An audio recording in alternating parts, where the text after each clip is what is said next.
Greetings. I'm Reverend Maidstone Mulenga. I serve as the Director of Connection Ministries and the Assistant to the Bishop here in the Baltimore, Washington Conference. I am here to share with you some information about some of the votes we'll be taking at our 2017 annual conference. As some of you may be aware, at the 2016 General Conference, delegates approved 5 constitutional amendments to our Constitution as it is outlined in the Book of Discipline. These amendments to the Constitution require ratification by all annual conferences throughout the world. This is what we'll be doing. One other thing about these constitutional amendments, as we vote on them, we cannot change them. We have to vote them up or down. In other words, there won't be any amendments to the amendments. So here are the 5 proposed amendments to our Constitution of the United Methodist Church as it is contained in the Book of Discipline. The first amendment proposes a new paragraph between paragraph 5 and paragraph 6 of the Book of Discipline. This new paragraph will focus on gender justice. The new paragraph, if ratified by 2/3 of all annual conferences throughout the world, will read as follows. As the Holy Scripture reveals, both men and women are made in the image of God, and therefore men and women are of equal value in the eyes of God. The United Methodist Church recognizes it is contrary to Scripture and to logic to say that God is male or female, as maleness and femaleness are characteristics of human bodies and cultures, not characteristics of the divine. The United Methodist Church acknowledges the long history of discrimination against women and girls.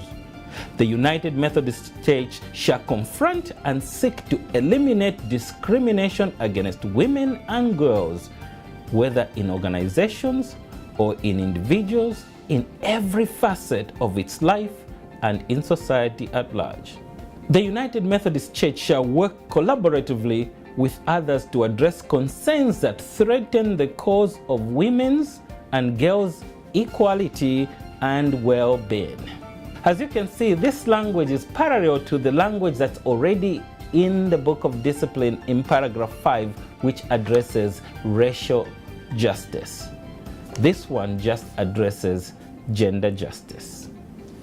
The second proposed amendment changes the wording in paragraph 4 in the Book of Discipline.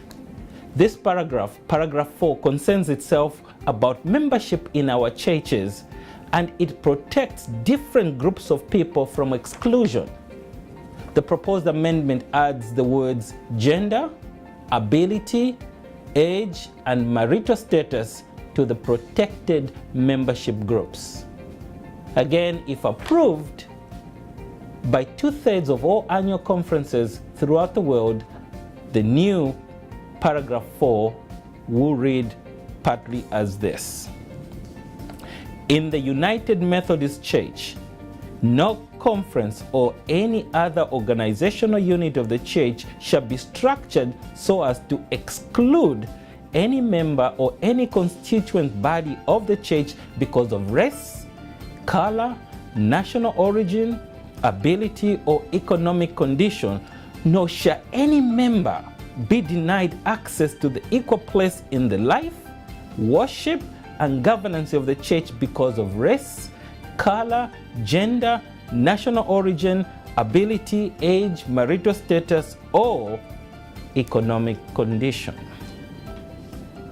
The third proposed amendment to the Constitution deals with the election of delegates to the General Conference as contained in paragraph 34 of the Book of Discipline. This amendment adds the following sentence to paragraph 34. Such election shall include open nomination from the floor by the annual conference, and delegates shall be elected by a minimum of a simple majority of the ballots cast.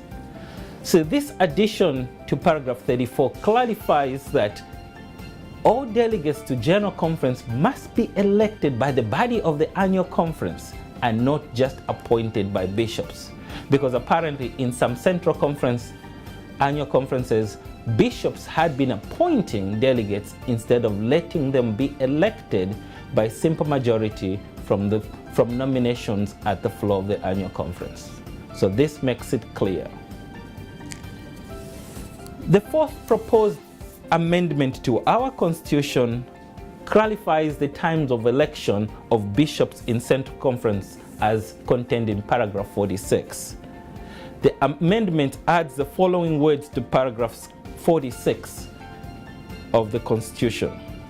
It says this: provided that episcopal election in Central Conferences shall be held at a regular, not extra session of the Central Conference, except in the case where an unexpected vacancy must be filled. This simply means that election of bishops in Central Conferences must be held at a regular session of the Central Conference, not a special or an extra session. Of course, unless there is a need to fill a vacancy that has occurred unexpectedly, say the death of a bishop. This constitutional amendment makes it clear that all elections of bishops must be during a regular session of the Central Conference. Finally, the fifth proposed amendment to our Constitution deals with the language that is in paragraph 50 of the Book of Discipline. Paragraph 50 of the Book of Discipline deals with how the Council of Bishops deals with its own members, how it provides oversight for its own members. This proposed amendment makes it clear that General Conference can provide some directions to the Council of Bishops on how best they can supervise and provide oversight for their own members. If approved and ratified by 2/3 of all the annual conferences in the world, the amendment will add the following words to the end of paragraph 50. It shall say these words: "This provision shall not preclude that adoption by General Conference of provisions for the Council of Bishops to hold its individual members accountable for their work, both as general superintendents and as presidents and residents in episcopal area." So it clearly just makes it clear that the General Conference can ask the Council of Bishops to provide oversight for its own members. Again, these 5 proposed constitutional amendments must be voted up or down. They cannot be changed. Yes, we can have discussion on them, but at the end of the day, we just need to vote them up or down. Again, if they're approved by 2/3 of all annual conferences throughout the world, they'll become part of our Constitution. Thank you.